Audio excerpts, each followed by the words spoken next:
Grouping and statements. Being able to organise the way your accounts are grouped to produce a simplified financial report is enabled in the Grouping and Statements tab in Prep for Taxes.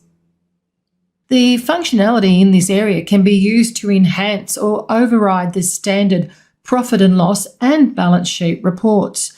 Any changes made in this area of Prep for Taxes will not flow through into your chart of accounts or reports layout in QuickBooks Online. Let's see how Natasha customises the groupings of the financial statements for Zippy Electrical and Data Services. As you can see, this is very similar to the Review and Adjust screen with an additional column called Reference Code. You have the Actions column once again, and you can actually update where you can add a reference code, you can add notes, add attachments, and of course you can upload the attachments as well. And that's where you find the add note and attachment and go straight to the same window. You've got the drag and drop functionality to rearrange the order of how accounts appear in your reports. So if you wanted the accounts receivable after your banks, all you need to do is just grab and drop. And there it is there as seen.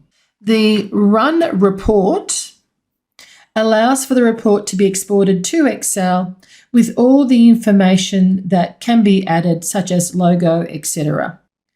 Now, Natasha wants to add in a group called Cash on Hand in the Current Assets area.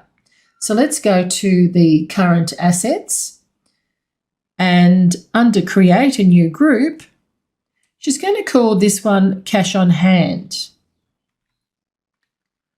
And then she clicks Save. And there you have it there. So she's got a new group there, as you can see. And you can see that you can add a note, add an attachment, and you can ungroup it as well if you need to undo. Now, Natasha drags the Better Banking Credit Union, East Bank Business Account, and Wise Bank into the Cash on Hand group. So let's take a look at the way she does this.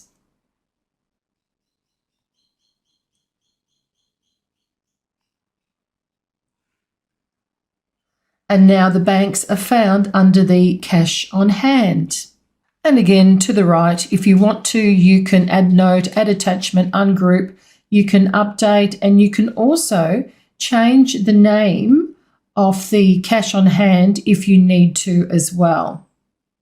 Now that she's changed and moved her accounts in the groups that she wants to, and please note, we've still got the same memos that we did previously. So they haven't disappeared. And we also have the same attachments and the links that we put in previously. Now, Natasha wants to export this to Excel.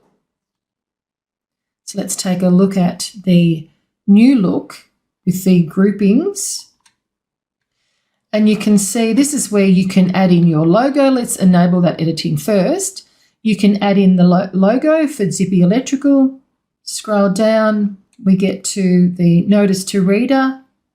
You can see it's all completed for you. The balance sheet, and please note, we've now grouped them, the banks, all under Cash on Hand. And we had moved the accounts receivable after the Cash on Hand, as you can see. This provides you a much greater detailed report with the cover page, the Notice to Reader, balance sheet, income statement, as you can see, and you could have actually grouped your income around as well if you wanted to, and then any reference code in the leads sheet as well, as you could see. Let's go back to that balance sheet. Now that Natasha has just completed producing additional reports for Zippy Electrical and Data Services in the Grouping and Statements tab, she now returns to the year-end tasks. And she selects the Prepare Financial Reports and she chooses Done. So she's completed all her year-end tasks, saved her a great deal of time, all done from the one spot for all of her team members.